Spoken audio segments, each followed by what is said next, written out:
Quando a Nissan apresentou o GT-RR 35 em 2007, o mundo automotivo simplesmente parou para olhar. Não era apenas o lançamento de mais um esportivo japonês, era a volta de uma lenda que já carregava décadas de respeito nas pistas e nas ruas. O apelido Godzilla, herdado das gerações anteriores, ganhou um novo peso. A nova geração era maior, mais agressiva, e estava pronta para desafiar o reinado de Ferrari, Lamborghini e Porsche. Seu design era afiado, cheio de linhas marcantes e uma postura que transmitia força e velocidade mesmo parado. Mas o que realmente fez o mundo ficar de boca aberta estava debaixo do capô.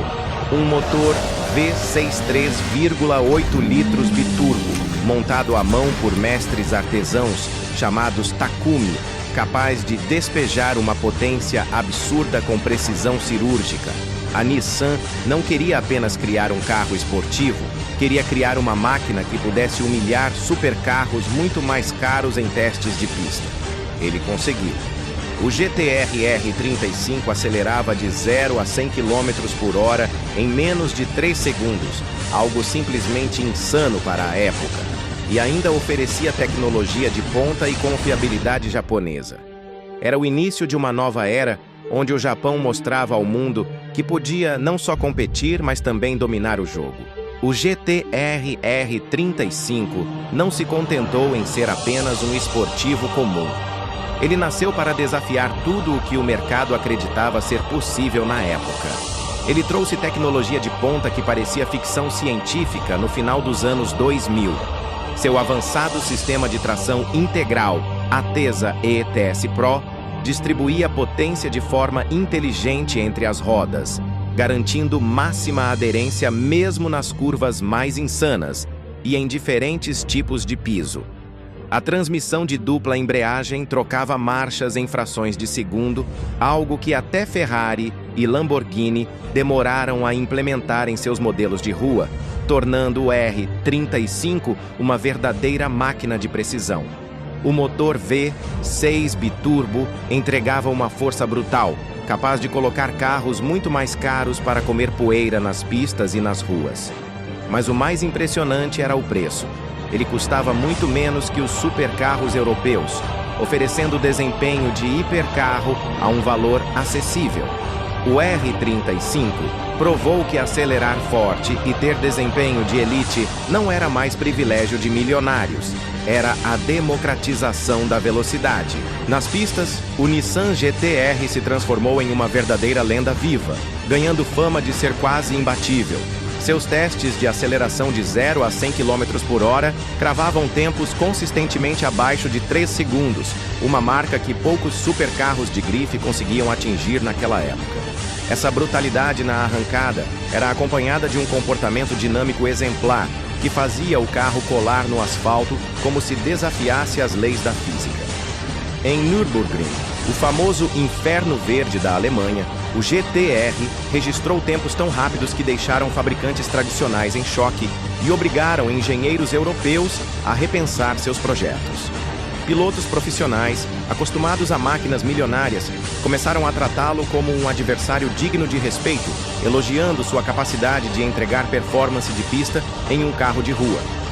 Para os fãs de automobilismo, o GT-R virou um ícone, um símbolo do orgulho da engenharia japonesa e uma prova de que não era apenas mais um esportivo veloz. Era uma declaração de guerra contra as marcas que dominavam o segmento há décadas, mostrando que a inovação podia vir de qualquer lugar do mundo. Mas o GT-R não impressionava só pela velocidade em linha reta. Seu chassi extremamente rígido, combinado com a suspensão eletrônica ajustável e uma direção milimetricamente precisa, faziam dele um verdadeiro bisturi nas curvas. Ele grudava no asfalto como se estivesse sobre trilhos, desafiando as leis da física a cada mudança de direção. Era possível entrar muito forte numa curva, sentir o carro distribuindo o peso, corrigindo cada micromovimento e saindo do outro lado acelerando ainda mais rápido. Para muitos motoristas, era a primeira vez que experimentavam um nível de desempenho que antes só se via em carros de corrida pilotados por profissionais. O sistema de tração integral Atesa ETS Pro Parecia prever cada ação do condutor, garantindo máxima aderência em qualquer situação. Essa eficiência era tão grande que alguns críticos brincavam dizendo que o GT-R dirigia sozinho. Para os fãs, no entanto, isso era apenas a prova de que ele estava anos à frente de seus concorrentes. O design do R35 foi outro ponto que chamou atenção desde o seu lançamento. Diferente de carros exóticos italianos, que costumam apostar em curvas suaves e linhas delicadas, o GT-R seguiu outro caminho. Ele era pura brutalidade sobre rodas. Suas linhas retas e bem marcadas transmitiam força. A traseira larga dava a impressão de estabilidade e imponência, e as icônicas lanternas circulares remetiam às gerações anteriores, mantendo viva a herança da família Skyline. O capô longo e a frente baixa criavam uma silhueta que parecia pronta para devorar o asfalto. Cada entrada de ar e cada vinco tinham uma função. Nada estava ali apenas para enfeitar. Era um carro que misturava futurismo com tradição, agressividade com funcionalidade. Quando você via um GT-R pelo retrovisor, sabia que algo sério estava se aproximando. Era como se o carro emitisse um aviso silencioso de que velocidade estava chegando. Essa presença fazia qualquer entusiasta parar o que estava fazendo só para admirar. Outro detalhe que elevou ainda mais o status do R35 foi o fato de cada motor ser montado à mão, por um mestre artesão, conhecido como Takumi, dentro da lendária fábrica da Nissan em Yokohama. Esses profissionais são poucos e extremamente qualificados, treinados durante anos para alcançar um nível de precisão quase cirúrgico. Cada propulsor passava por testes rigorosos antes de ser instalado no carro, garantindo que entregasse exatamente a potência e confiabilidade esperadas. Para reforçar esse caráter especial, cada motor recebia uma plaquinha com a assinatura do engenheiro responsável pela montagem, algo que transformava o veículo em uma peça quase única. Não se tratava de produção em massa feita de forma impessoal, mas sim de engenharia artesanal, cheia de orgulho. Esse detalhe, aparentemente simples, criou uma conexão emocional profunda entre donos e fãs do GT-R, que passaram a enxergar o carro como algo mais que uma máquina veloz, uma obra-prima construída por mãos humanas dedicadas. Com o passar dos anos, o GT-R 35 não parou no tempo.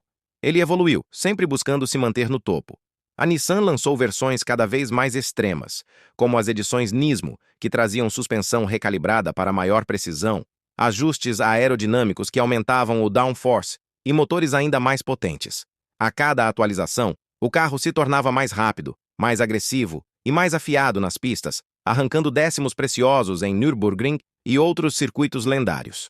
Era como se o R35 estivesse em uma constante guerra contra as leis da física, sempre tentando superá-las. Enquanto muitos supercarros passavam a custar valores astronômicos e se tornavam peças de coleção inacessíveis, o GT-R mantinha seu espírito de caçador de gigantes. Oferecia desempenho brutal por um preço relativamente mais baixo, permitindo que entusiastas enfrentassem e muitas vezes vencessem Ferraris, Lamborghinis e McLarens em disputas reais. Ele se tornou um ícone moderno, provando que tecnologia e engenharia inteligente podiam rivalizar com tradição e luxo. O impacto cultural do GT-R foi gigantesco. Filmes como Velozes e Furiosos ajudaram a transformar o carro em um verdadeiro ícone pop, apresentando-o para milhões de pessoas que talvez nunca tivessem ouvido falar dele. Videogames como Gran Turismo e Need for Speed permitiram que fãs do mundo inteiro pudessem pilotá-lo virtualmente, alimentando ainda mais a paixão por esse monstro japonês. Ele virou o sonho de consumo de toda uma geração de gearheads, que viam no GT-R a chance de ter desempenho de supercarro por um preço relativamente acessível. Seu nome deixou de ser apenas um modelo da Nissan e passou a ser sinônimo de performance extrema, tecnologia avançada e respeito nas pistas e nas ruas.